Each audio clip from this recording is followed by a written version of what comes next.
Assalamualaikum warahmatullahi wabarakatuh. Selamat siang sahabat Erlangga semua. Selamat menunaikan ibadah puasa di hari pertama puasa ini. Kami penerbit Erlangga mengucapkan selamat menjalankan ibadah puasa. Semoga puasanya sahabat Erlangga semua lancar dan tetap sehat dan tetap semangat menjalankan segala aktivitasnya. Semoga Indonesia semakin pulih ya keadaannya. Indonesia pasti bisa. Dan jangan lupa bagi sahabat Erlangga semua tetap ya di rumah saja. Baik sahabat Erlangga, perkenalkan saya Taryo dari editorial penerbit Erlangga. Pada siang ini saya akan menemani acara live talk show kali ini dengan tema tip mengajar dan mendampingi siswa dalam belajar matematika selama 1 jam ke depan nanti. Nah, berbicara tentang matematika, sahabat Erlangga semuanya, kita lihat bahwa di masyarakat kesan yang ada adalah matematik itu sulit, matematik itu menjadikan fobia bagi banyak orang, menakutkan begitu ya. Jadi banyak guru dan orang tua merasa kesulitan dalam menghadapi atau mengajarkan siswa-siswanya atau putri-putrinya dalam belajar matematika. Apalagi di musim sekarang ini pandemik ya, sedang pandemik corona gitu ya, di mana pemerintah menganjurkan kepada sekolah untuk belajar di rumah, maka tidak mau orang tua pun harus mendampingi anak-anaknya untuk belajar matematika di rumah. Terbit Erlangga mengundang pakar matematika tanah air, seorang dosen, beliau juga sebagai penulis dari Erlangga, karena kita lihat belum bergabung ya beliau, maka saya izinkan saya untuk membacakan profil singkat beliau terlebih dahulu ya.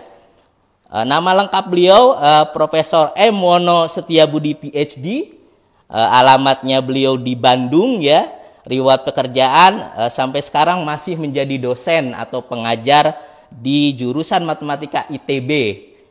Riwayat pendidikan beliau S3-nya dari doktor matematika ya di University of Illinois ya, Amerika tahun 1993. Beliau juga sebagai penulis di Erlangga ya, menulis buku matematika SMP SMA. Buku-bukunya seperti buku-buku Bu Pena ini ya, Bu Pena matematika SMP SMA. Ada juga ISPS ya, ISPS Matematika SMA ya, sudah lengkap.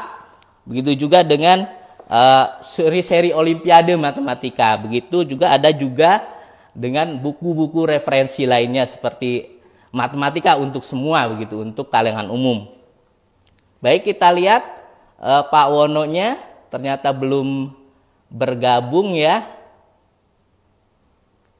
Ya. Karena kita sambil menunggu Pak Wono, kita ya nanti ketika talk show nanti ada sesi tanya jawab ya selama kurang lebih 15 menit. Nanti akan ada penanya ya, 2 penanya pilihan redaksi yang akan mendapatkan hadiah dari penerbit Erlangga. Ini hadiahnya ya, tripod, ada juga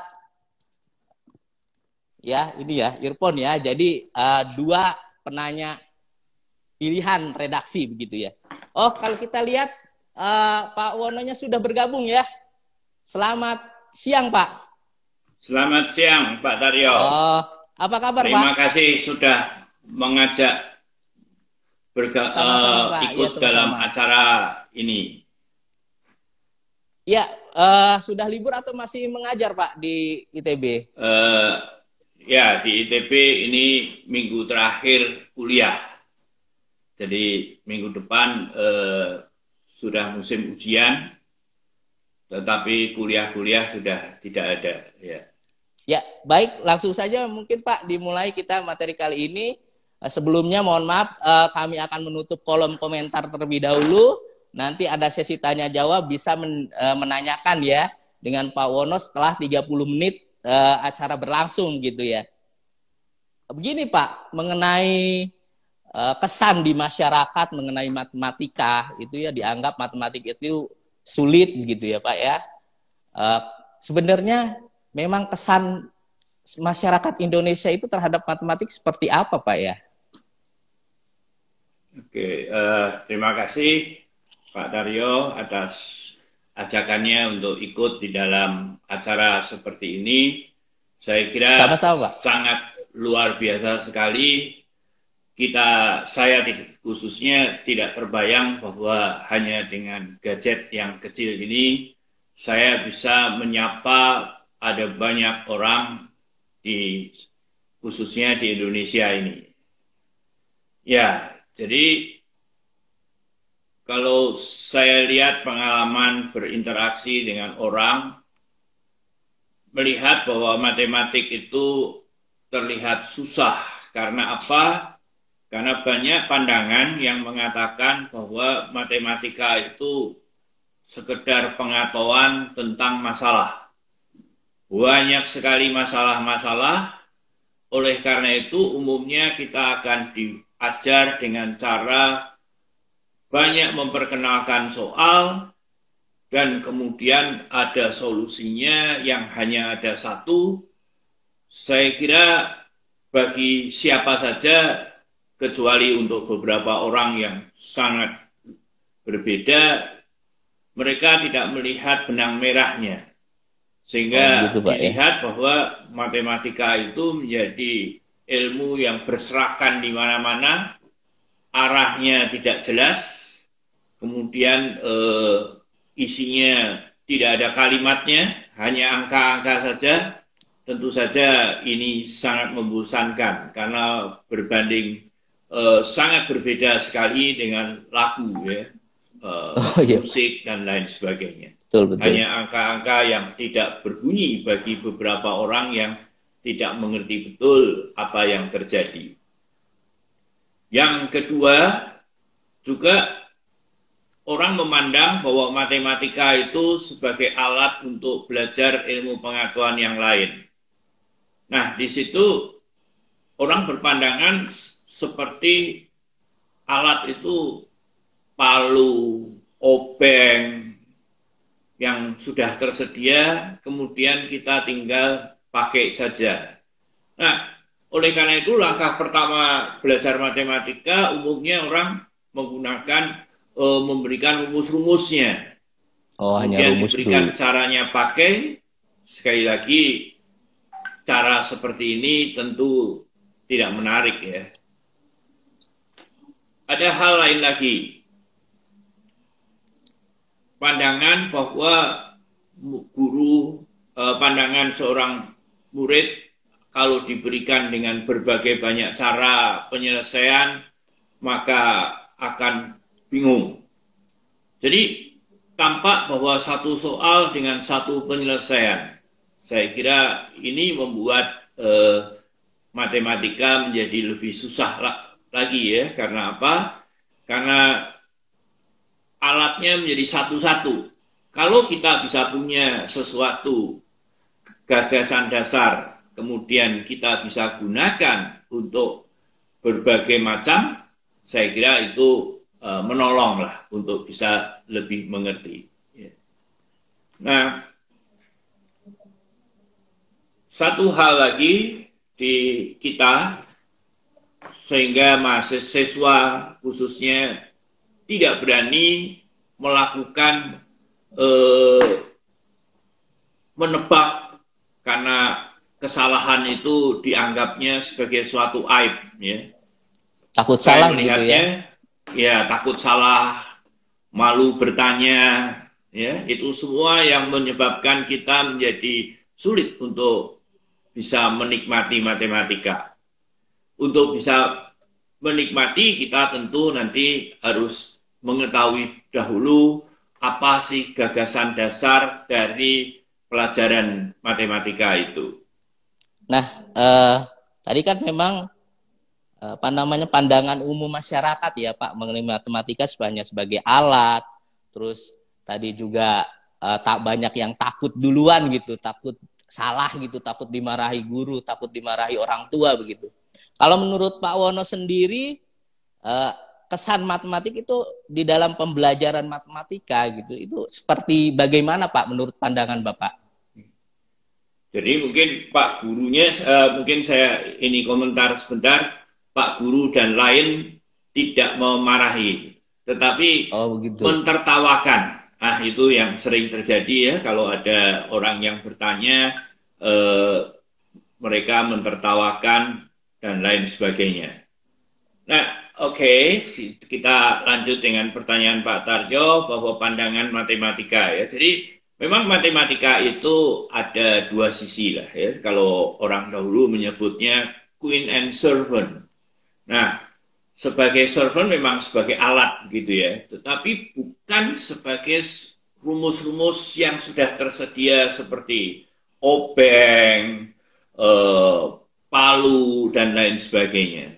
Tapi saya bisa membayangkan, memberikan ilustrasi seperti ini. Jadi untuk tahu bahwa seseorang itu di dalam bumi ada sumber minyak, itu caranya adalah dengan memberikan gelombang. Dan gelombang itu kembali lagi ke atas. Nah, dengan dari gelombang yang berbalik ini, orang menganalisa. Nah, analisanya itu menggunakan matematik, perhitungan-perhitungan, persamaan, terus analisa yang lebih lanjut. Nah, jadi itu yang dimaksud sebagai matematika, sebagai tools ya, sebagai alat memang betul, karena orang tidak akan pernah bisa mengirim antareja. Pak Taryo tahu enggak antareja? Oh iya Pak. Antareja itu saudaranya Werkudara. Kalau Werkudara itu di udara, Antareja itu masuk ke bumi. Oh yang MRT Jadi itu ya, yang ya cerita namanya itu wayang ya. itu Pak. Ya. Ya.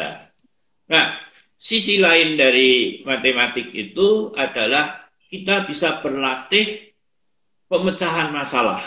Ya, jadi kita lihat misalkan bilangan saja. Bilangan itu bisa mulai dari yang mudah, menjumlahkan, mengalikan, tetapi juga bisa sangat memberikan kesempatan, katakanlah berapa bilangan prima setelah 10.000. Nah, itu kan tidak bisa langsung diperoleh. Ya, ada caranya, ada tekniknya. Nah, di situ Betul. perlu orang mencoba tentu, ya, mencoba dan memperbaiki. Ya. Nah, jadi matematika itu bisa diumpamakan seperti Rossi yang harus berlatih lari begitu. Matematika itu bisa diumpamakan seperti seorang yang dokter yang harus belajar berlogika. Itu semua di matematik sudah tersedia dari bilangan, bentuk, kombinatorik, ya, sekarang juga mesin learning itu semuanya bisa ada di matematik dan itu dapat digunakan sebagai latihan sekali lagi seperti seorang atlet basket yang harus berlari, angkat besi dan lain sebagainya. Jadi sebagai tambahan untuk memperkuat bidang keahliannya. Nah, juga matematika itu dapat dibuat untuk membangun diri sehingga tidak selalu harus bergantung pada orang lain ya. Jadi caranya kalau seharusnya untuk belajar matematik ada satu soal, maka Polya mengatakan seseorang itu harus bisa dengan cara lain. Jadi kalau sekali sudah ketemu, kita bisa konfirmasi dengan cara yang sudah kita bangun sendiri untuk melihat bahwa apakah hasil pekerjaan kita itu betul atau salah. Nah, saat ini seringnya adalah kalau kita mengerjakan soal atau mengerjakan ini, terakhir kita tidak yakin bagaimana ini benar atau tidak, kita bertanya kepada Pak Guru. Pak Guru, Pak Guru, apakah ini sudah benar? Nah, dengan cara seperti ini tentu kita tidak akan mandiri, ya. Kita tidak akan bisa memutuskan sesuatu dengan sendiri, ya. Harus bergantung pada orang lain. Nah, matematika itu bisa dibangun melalui salah itu biasa ya. Jadi seperti jangan Anda takut kita ya salah. ketahui, ya ada soal yang sudah berumur 200 tahun yang oleh Fermat-Last Theorem pada saat keluar tahun 1992 kalau tidak salah, penyelesaiannya salah. Ya, Begitu. kemudian diperbaiki. Diperbaiki, orang tetap memandang bahwa while seorang yang menyelesaikan soal itu tetap seorang yang bukan dilihat salahnya, tapi dilihat pencapaiannya. Iya. Nah, apa yang saya katakan itu bukan hanya saya yang mengatakan bahwa orang belajar matematik itu boleh salah. Ya. Joe Boller, seorang mathematics education, profesor mathematics education dari Stanford juga mengatakan bahwa kalau seorang yang mengerjakan soal matematik dan salah itu justru otaknya akan lebih berkembang dibanding hanya menerima mencatat tulisan solusi dari Pak Guru. Dalam hal seperti itu, katanya karena dia sudah menggunakan teknik neuroscience yang tentu saja saya ikut saja, itu otak itu makin bertambah ya, jadi pengalamannya bertambah, tidak hanya sekedar mengikuti saja, tetapi berani mencoba dan lain sebagainya. Nah, satu hal juga Joe Boller mengatakan bahwa manusia itu dilahirkan tidak terus sudah di kotak-kotak begitu, ya. Jadi tidak seperti ini dari kecil dia sudah otaknya matematik, otaknya fisika, otaknya sejarah. Tidak demikian halnya. Jadi sama ya Pak ya? Ya, sebetulnya. Bahwa sesuatu itu bisa dipelajari. Itu kuncinya adalah semua orang harus bisa mempelajarinya. Nah, baik. Ya. Ya. Nah, kalau tadi kan memang kesan dari Pak Wono mengenai pembelajaran matematika ya Pak ya. Nah, kalau untuk tips dari Pak Wono sendiri Pak, mengenai untuk mendampingi siswa-siswa belajar matematika ya, untuk guru dan orang tua itu seperti apa Pak? Ya. Kira-kira menurut Pak Wono sendiri. Oke Pak Daryo, terima kasih. Jadi ya saya seperti dilihat di sini, saya tidak berani mengatakan satu resep ya.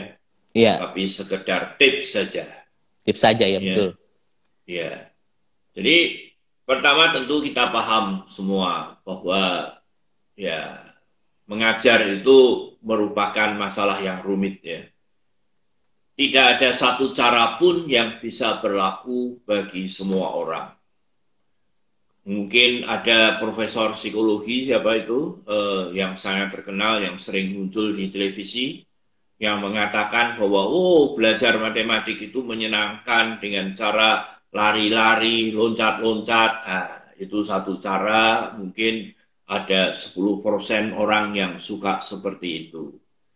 Jadi memang kita selalu harus terus berpikir bagaimana membuat seseorang itu bisa matematik. Ya. Nah, begitu Pak.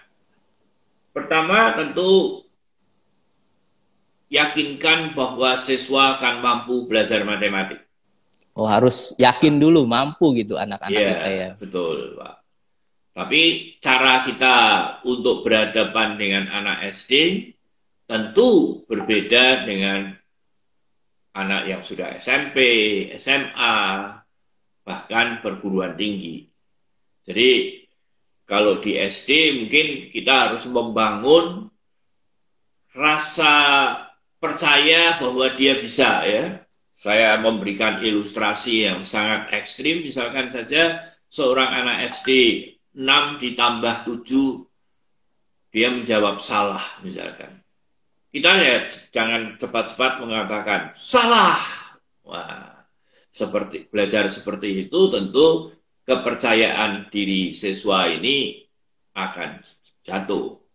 Turun Nah, ya. ya percobaannya adalah kita ganti dengan soal lain yang lebih sederhana dulu. Ya, katakanlah mungkin 3 tambah 3 atau 4 tambah 4 ya. Angka yang sama dulu, terus nanti terakhir 6 tambah 6, nah kemudian kita tanyakan kembali 6 tambah 7. Nah, harapan Jadi bertahap saya, ya. ya betul, ya jadi saya kira yang penting adalah jangan menggunakan kata-kata negatif ya. Kita sering sekali itu zaman dahulu selalu menggunakan apa saja yang dilakukan anak, menyebutnya jangan nakal. Jangan nakal. Kita harus memberi lebih spesifik. Misalkan saja kalau ada anak yang lari loncat-loncat, ya kita beritahu kalau Anda loncat-loncat, Anda jatuh sakit gitu. Kalau kita kurang mengelaborasinya, hanya menyebut jangan nakal saja. Nah, akhirnya yang terbenak di benak anak ya nakalnya itu, oh saya nakal begitu. Nah, jadi tadi yakinkan bahwa siswa itu mampu belajar matematik, itu di tingkat SD tentu berbeda dengan SMP, tentu berbeda dengan SMA, tentu berbeda dengan mahasiswa S1 dan lain sebagainya. Kalau mahasiswa S1 saya mengatakan bahwa kasih motivasi untuk belajar lebih lanjut, melihat dunia lain, dan lain sebagainya. Kedua, ya setelah dia mampu, munculkan rasa percaya diri itu ya. Jadi sebetulnya mampu dan percaya diri itu dua hal yang hampir sama lah ya. Yang harus ditanam pada benak masing-masing anak. Nah, tentu saja kita harus membuat siswa itu paham apa yang terjadi. Ya.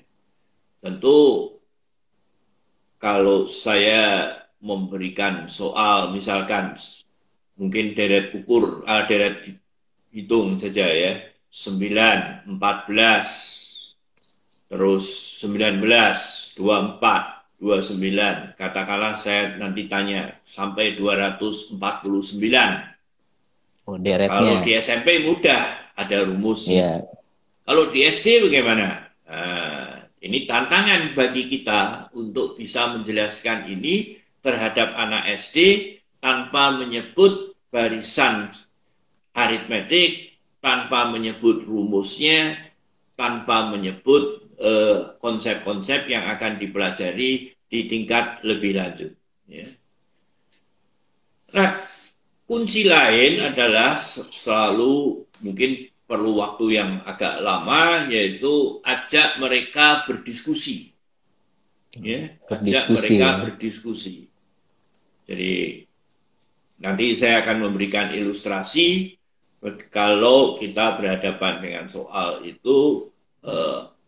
Apa yang kita lihat ya. Jadi penting adalah kita harus menganggap bahwa anak kita itu seorang yang bisa ya. Kalau kita sudah melihatnya ini tidak akan bakal bisa ya, mereka tidak akan bisa lebih ini. Dan itu sering terjadi ya di dalam pertemuan, selalu menganggap banyak orang, sebagian orang yang menganggap, aduh murid-murid saya bodoh, jadi saya kasih yang begini saja. Nah, itu menurut saya asumsi yang tidak benar. Kita harus punya anggapan bahwa dia akan bisa maju lebih baik kalau dia diberi kesempatan untuk belajar. Baik. Nah, saya ingin memberikan ilustrasi, Pak Taryo, tentang ada Pak ya ilustrasinya. Ya, bagaimana kalau kita berhadapan dengan soal matematika. Mungkin saya harus mengubah kameranya dulu. Nah, harapannya bisa terbaca. Jadi ini kejadian betul ini.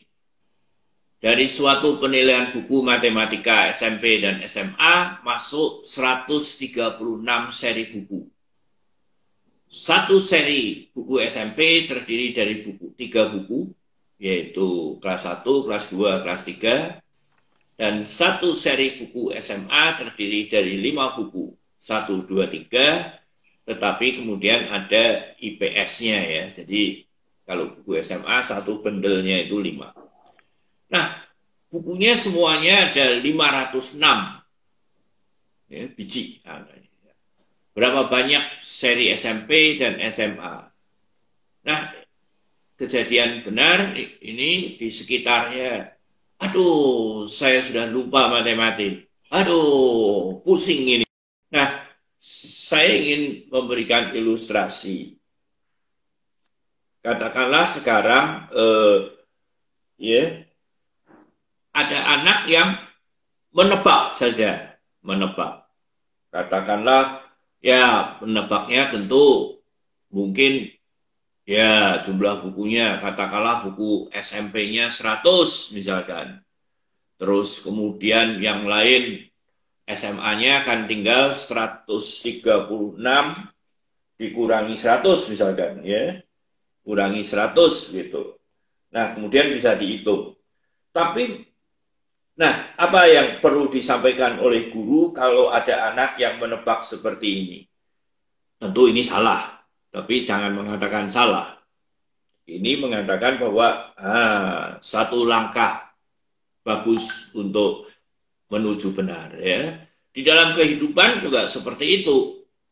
Kita tidak mungkin memperoleh solusi dari suatu masalah langsung sempurna. Sebagian kita selesaikan. Nah, dalam hal ini jumlah serinya kan sudah terselesaikan. Ya. Nah, sekarang katakanlah kalau ada, saya pakai merek biru saja ya. Kalau ada anak yang menebak, oh semuanya buku SMP. Ya, kita harus mengatakan ini bagus. Awal yang bagus, tapi rasa-rasanya kita harus mencari angka yang lebih baik. Buku SMA-nya 0, jumlah serinya sudah benar 136, tetapi jumlah bukunya hanya ada 408, padahal totalnya adalah 506. Kita kuncinya adalah dengan apapun hasil ini, itu kita harus mengajak siswa untuk berdiskusi, memperoleh hasil yang lebih baik. Ya. Ini sudah saya tuliskan di buku matematika untuk semua itu. Ya. Jadi mungkin covernya seperti ini yang saya tulis bersama guru saya, Dr. Bana Kartasasmita. Ya, dari buku Erlangga. Nah, jadi hasilnya 408. Kita bisa mengajak, oke, kalau begitu mungkin buku SMP-nya harus dikurangi. Buku SMA-nya naik. Jumlah serinya sudah betul. Nah, sekarang bukunya menjadi, ini kan buku SMA lebih banyak. Suruh hitung aja, hitung. Beri kesempatan anak untuk menjawabnya. Jangan terlalu buru-buru kita memberikan jawab, kemudian siswa kita hanya suruh, istilahnya kalau bahasa Jawanya, mantuk-mantuk saja. Oh ya, dia suruh hitung. Dalam hal ini adalah menjadi 410. Nah, kita ajak berdiskusi. Oh, padahal buku totalnya 506. Apa yang harus kita lakukan dengan buku seri SMP ini? Harapannya anak akan menjawab, oh harus dikurangi lagi. Naikkan buku SMA. Ya. Dan berbagai cara. Bahkan dari solusi yang paling, ya mungkin saya menyebutnya di sini, Ibu Bapak ikut, jawaban yang paling konyol pun kita bisa memperoleh hasil yang langsung bisa kita peroleh, ya. Jadi kalau semuanya ditinjau buku SMP 136, kemudian jumlah bukunya 408, padahal total bukunya 506, dan ini hanya ada 408, jadi artinya ada 98 buku yang tidak termasuk buku SMP. Nah, kelebihannya kan dua. Jadi kita bisa langsung tahu bahwa buku SMA itu 49. Nah, saya kira untuk di SD soal dengan angka yang lebih kecil, kita harus mencari cara bagaimana agar anak bisa langsung tahu. Ya, itu tantangan dalam satu kesempatan, nanti mungkin bisa saya ungkapkan lagi. Jadi seperti itu, ya.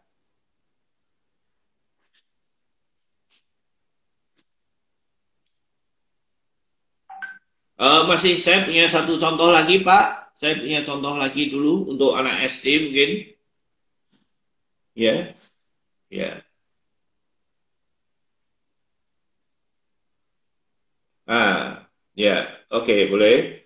Nah, berikutnya saya seorang yang setuju sekali dengan Michael Jordan. Dia adalah pebasket, jadi memang di matematik juga begitu ya, soalnya banyak, yang ada yang gagal tidak masalah, ya. I can accept failure, everyone fails at something, but I can accept not trying. Nah, ini ya, jadi orang berhadapan dengan suatu soal salah itu saya masih sangat appreciate sekali, ya, sangat appreciate sekali. Tetapi saya agak melihatnya agak bagaimana kalau ada murid siswa yang diam, tidak berani menebak sama sekali. Salah, sekali lagi, menebak salah itu biasa. Dari kesalahan itulah kita nanti bisa bergerak menuju ke yang benar. Nah, satu lagi Pak Taryo, itu adalah kebiasaan kita untuk melihat sesuatu itu dengan cepat-cepat, ya. Jadi misalkan begini, ini adalah susunan 4, 9, 16. Kalau kita langsung cepat-cepat saja ini, oh ini 5, oh ini 7, kemudian ini 2, ini buku pemerintah, ya, langsung melihat ini angka-angka saja. Padahal kalau angka-angka saja kita bisa kemana saja, ya. Kemudian langsung saja 25 dan lain sebagainya. Tetapi sebetulnya kita bisa melihat bahwa prosesnya itu banyak sekali. Proses tertimbun. Nah, dari mula-mula biru ada merahnya, kemudian ada hijaunya begitu. Ya. Ada juga bisa dilihat sebagai tumbuh. Mula-mula seperti itu, dia naik ke atas seperti pohon, muncul di bawahnya, muncul di bawahnya, muncul di bawahnya. Jadi anak harus diajak dulu bagaimana ini bisa bertambah begitu. Gunung api misalkan, merahnya 2, naik 3, kemudian lumer ke samping-sampingnya. Ya, biarkan mereka punya imajinasi sendiri-sendiri. Ya, jangan terus ditanam bahwa ini harus begini, ini harus begitu. Ya. Ini seperti gunung api, dia meleleh begitu, ya. Terus naik gunung, mula-mula naik satu puncak, terus kemudian turun ke bawah. Demikian pula dengan ini, ya. Nah, kemudian berikutnya, ya, jadi berikutnya bisa kita lihat bahwa proses yang terjadi itu seperti apa baru angka itu muncul. Jadi matematik itu tidak sekedar hanya angka-angka saja. Selalu bisa dikaitkan dengan suatu proses, suatu kehidupan yang tidak hanya satu ya. Kita terlalu banyak pandangan-pandangan orang yang maunya hanya satu, yang lain salah. Saya kira tidak betul ya. Jadi kita bisa melihat bahwa dalam segala aspek selalu kita bisa melihat berbagai sudut. Ya, saya kira itu sudah waktunya ya. Tentu saja semua itu harus dibangun dari sejak kecil ya.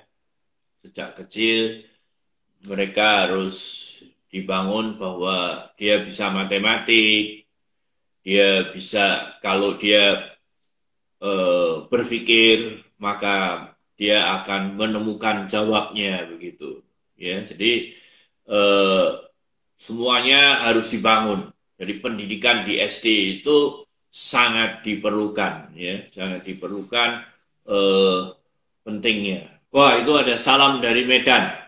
Wah, suara saya oke, Pak Daryo. Ini pengalaman pertama dengan menggunakan Instagram.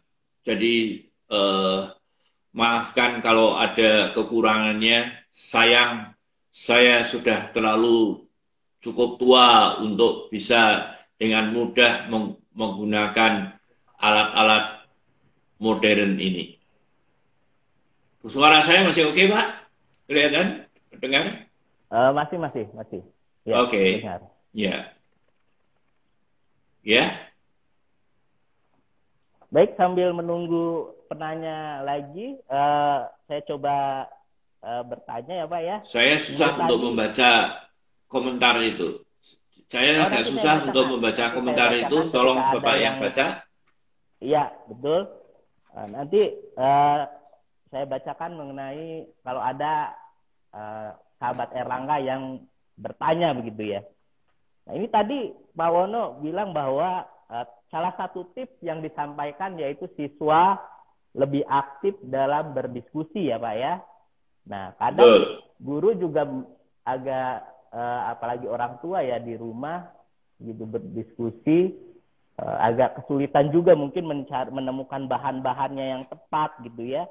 Nah, atau misalnya cara-cara yang menarik gitu ya. Kadang kalau anak SD kan seperti SD SMP itu bosan gitu ya. Nah, bagaimana cara guru untuk dapat menyiapkannya seperti itu dan memulai diskusinya gitu Pak? Saya mungkin cerita tentang anak saya saja dulu. Jadi pernah terjadi sekali waktu di SMP itu belajar fisika, sudah belajar tentang seri-seri tahanan itu, ada yang seri, ada yang paralel. Nah, saat ujian ulangan soalnya sangat berbeda sekali. Kalau dulu hubungannya itu hanya sekedar 2 dimensi, tiba-tiba ini tahanannya dibentuk dalam bentuk kubus. Ya, tentu saja anak saya tidak bisa. Ya, pada saat ulang, saya tidak langsung memberitahu bahwa ini loh begini, tidak.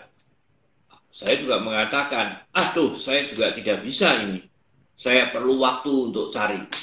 Nah, jadi mereka dibangun kepercayaannya bahwa bukan hanya dia yang tidak bisa, tetapi orang tua saya pun juga tidak bisa. Dan saya mengatakan kepada anak saya akan cari, nanti kita akan bahas lagi kalau ada kosong di hari Sabtu begitu. Jadi tidak perlu langsung penyelesaiannya itu langsung hari itu langsung ketemu, tidak. Kalau perlu ya bertahap berikan ya Pak ya. waktu sehingga kita bisa mencarinya ya. Dan sekarang kan semuanya bisa dicari di Google, di internet, ya kan. Jadi saya kira orang tua, guru punya kesempatan untuk mencarinya. Jadi tidak perlu harus tidak pernah akan ada selain pada saat ujian pertanyaan tentang matematik yang harus dijawab dalam waktu 5 menit. Tidak ada. Kita interview juga tidak akan ditanya rumus-rumus yang ada. Yang dia perlu adalah berdiskusi, diajak bicara, bagaimana mereka satu langkah ke langkah yang lain, itu yang sangat diperlukan kan.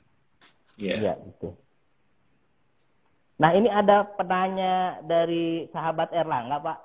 Dari akunnya @gina Martina Dewi menanyakan kepada Pak Wono, bagaimana caranya membuat belajar matematika menjadi menyenangkan? Bagaimana caranya membuat belajar matematika menjadi menyenangkan gitu? Dan bagaimana cara mengatasi guru yang memaksakan peserta didik, jadi siswanya ya, untuk mengikuti cara penyelesaian dalam mengerjakan soal matematika. Jadi mengikuti gurunya begitu, supaya siswa mengikuti gurunya begitu. Jadi Mbak Dina, jangan khawatir tentang guru yang seperti itu, adalah 1-2. Tapi masih banyak juga guru-guru yang lebih terbuka ya.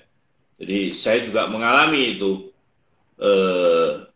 Pada saat itu saya mengajak anak saya untuk langkah per langkah. Anak saya yang menulis sendiri. Tapi setiap kali saya tanya begini, begitu. Oleh gurunya saat itu tidak diapresiasi. Ini terlalu lama, langsung rumusnya ini saja, plus, seperti itu. Itu masalah pekerjaan itu, saya ingat sekali. Jadi ada satu pekerjaan yang harus diselesaikan oleh 2 orang. Saya langkah per langkah, anak saya yang menulis sendiri. Kalau begini berapa, ini berapa. Pada akhirnya dia menemukan sendiri. Nah, ya, tapi itu Pak Taryo 1-2 guru saja yang seperti itu. Ya, ini kewajiban dari penilik sekolah mungkin ya. Kalau pemerintah mungkin terlalu besar. Saya tidak tahu sekarang rasanya waktu anak saya di SMP, SMA itu kurang dilibatkan ya orang tua ya, untuk bisa memberikan masukan kepada guru bahwa ini yang terjadi gitu. Saya punya kesan bahwa sudahlah, percayakan saja ini hanya 1 murid dari 200 murid setiap tahun, dan mereka sudah lulus di SMA dan lain sebagainya. Jadi memang sebaiknya sebetulnya ada komunikasi terus-menerus ya antara guru dengan orang tua, kesulitan-kesulitan apa. Ya, untuk menyenangkan tergantung dari anaknya ya. Kalau anaknya suka musik, ya mungkin harus diajar bahwa di musik itu ada matematikanya. Search di Google saja, music and mathematics. Wah, akan ada banyak sekali buku itu. Anaknya suka olahraga, mathematics and sports, cari saja di situ. Wah, sudah banyak ya. Jadi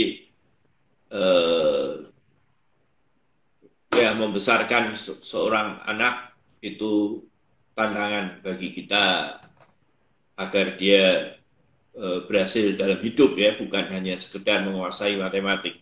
Tetap belajar sekolah itu untuk keberhasilan dalam hidup ya, bukan sekedar hanya bisa matematik. Ya, kurang lebih seperti itu Pak Taryo. Ya, ada penanya berikutnya Pak dari sahabat Erlangga kita di akun @sopan HB gitu. Pagi Pak Wono, apakah ada Pagi. teknik tertentu atau aktivitas tertentu agar pembelajaran matematika lebih asik dan menarik begitu? Tekniknya agar aktivitas matematika lebih. Ya, untuk di SD, SMP, SMA ya. Kalau di SD saya kira ya ada banyak sekali aktivitas-aktivitas itu ya. Ya seperti katakanlah membangun pola, menghias ya. Jadi kalau di barat di kelas 1 itu lebih banyak mewarnai ya. Mewarnai itu eh, selain katakanlah berkaitan dengan matematik dan warna ya. Oh, ini this is one. Oh, this is two. Ini mobil bisa dipakai untuk berapa orang, begitu. Itu yang jadi masalah adalah kalau di kita terlalu cepat untuk mengambil itu. Aktivitas-aktivitas yang seperti itu jadi hilang. Ya, jadi seperti tadi yang saya tunjukkan di animasi yang saya berikan di SD itu, kan angka 4, 9, 16. Kita dengan cepat-cepat saja mengatakan bahwa mana berikutnya? Oh, 25, begitu. Tapi kalau itu dibuat menjadi tadi sebagai bentuk, bagaimana dari bentuk ini ke bentuk ini? Oh, dia tumbuh. Oh, dia seperti gunung api yang meleleh. Ya, itu kan juga satu aktivitas-aktivitas. Nah, kita ingat sekali lah ya pada saat bagaimana kita belajar bahasa Inggris. Oh, kalau belajar bahasa Inggris kan juga this is door, this is windows, this is floor, this is ceiling, dan lain sebagainya. Kita disuruh menghafal. Dulu anak saya waktu di Amerika, itu hanya diberi gambar. Gambar tentang jendela, pintu, lantai. Nah, terus mereka disuruh mewarnai. Let's color the door with green color. Nah, gitu ya. Dalam waktu kurang dari 6 bulan dia sudah mulai bicara. Jadi selalu kita ingin menghilangkan proses ya. Saya kira kita harus sudah mulai berubah agar kita nanti yang diperlukan itu bukan tahu rumus-rumus, tetapi menjalankan proses ya.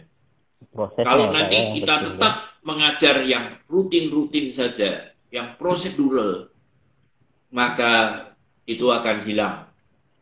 Ya, karena semua yang seperti itu sudah akan diganti dengan mesin. Ya.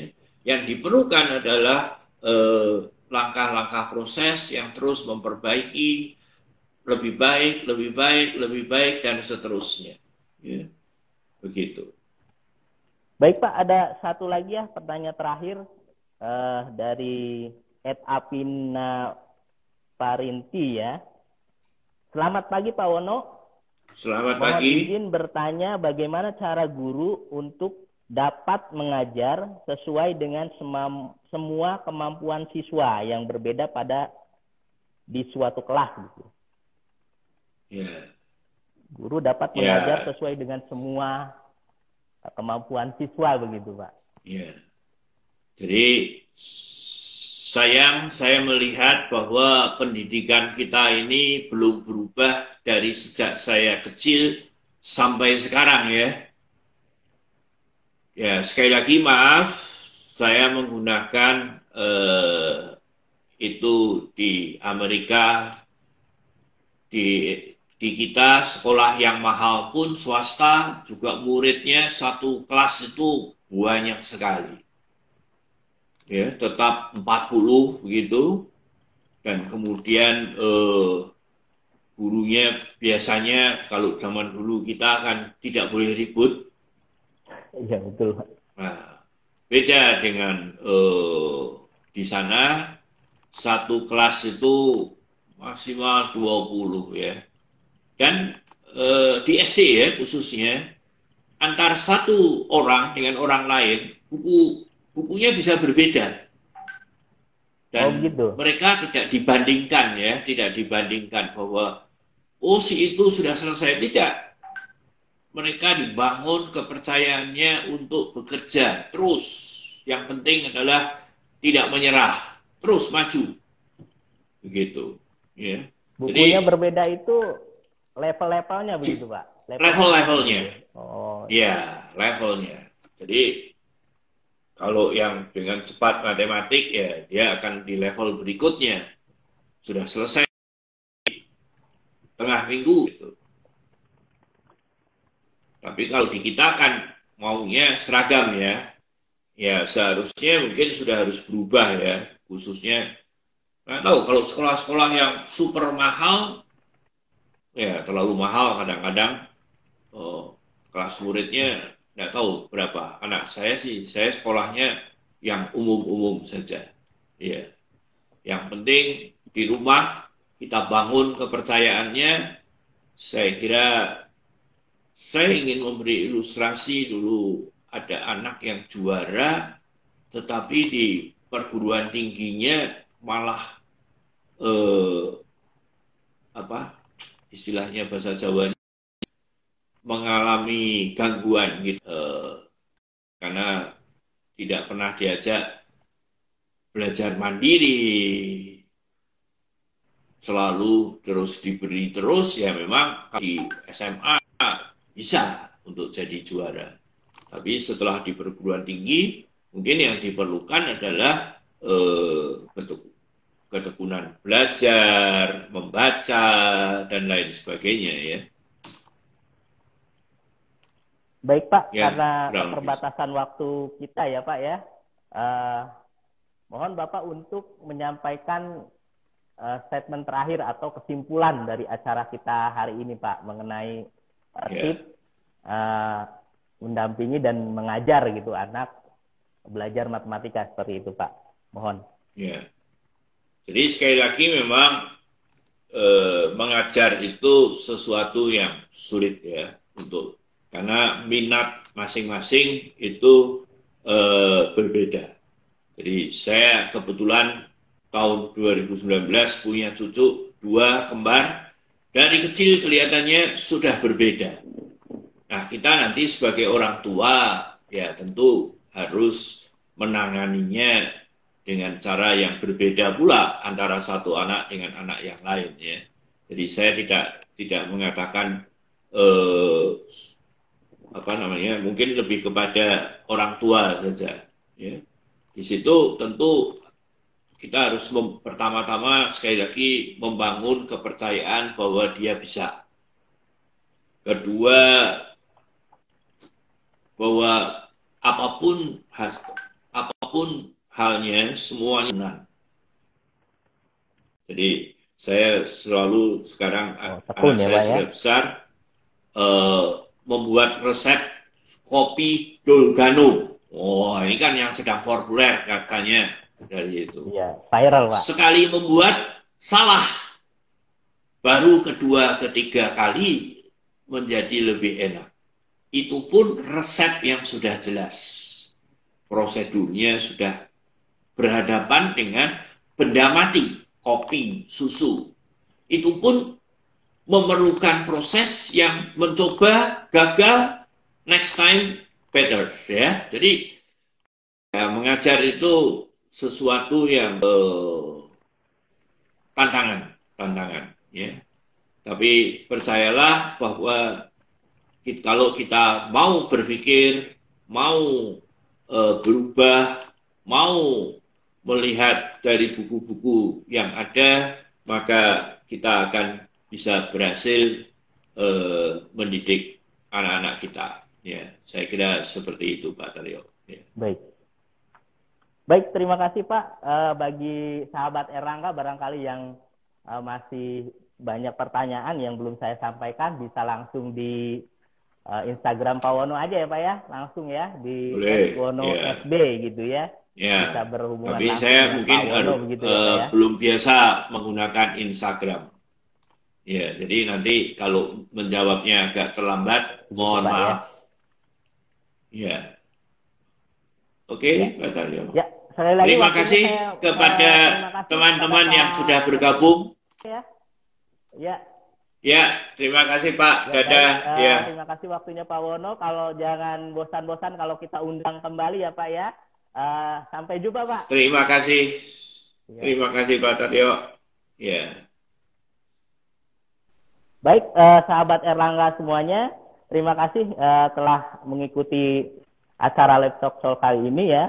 Saya akan mengumumkan pemenang tadi ya, penanya pilihan redaksi ya, 2 penanya pilihan redaksi yang akan mendapatkan hadiah dari Erlangga.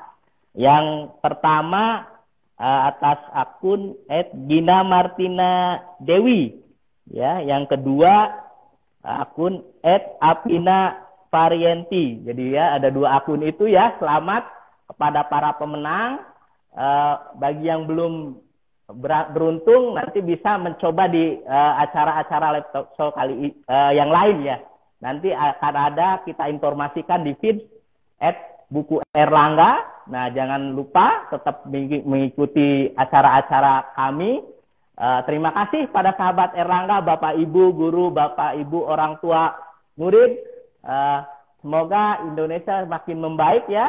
Semoga Indonesia makin pulih. Indonesia pasti bisa. Jangan tetap di rumah saja. Assalamualaikum warahmatullahi wabarakatuh. Tetap selamat menunaikan ibadah puasa. Assalamualaikum warahmatullahi wabarakatuh.